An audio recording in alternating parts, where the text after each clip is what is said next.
I'm Dr. Andrew Taylor, a consultant with Independent School Management. I teach a workshop called Summer Program, an Asset to Your School. Directing a summer program has become a year-round role, requiring the same talents and skills needed to run a small business. Summer program directors need to establish schedules, secure appropriate facilities, hire staff, acquire equipment, and coordinate marketing efforts. When your school offers a quality summer program, it generates many benefits.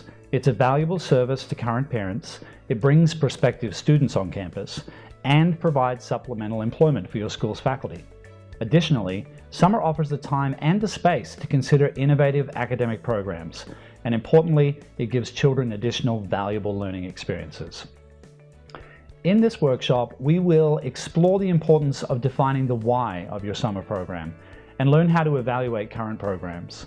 We will discuss the ins and outs of managing a successful summer program, including working with your school's management team, hiring staff, and managing risk. We will consider the various marketing strategies you can employ to help your program stand out and develop the skills needed to create and manage a program budget. Finally, we will discover action steps that you can immediately implement in your school. This workshop is for current or aspiring summer program directors. It's also ideal for teams. To find out more about this workshop and other ISM professional development opportunities, visit our website at isminc.com/workshops.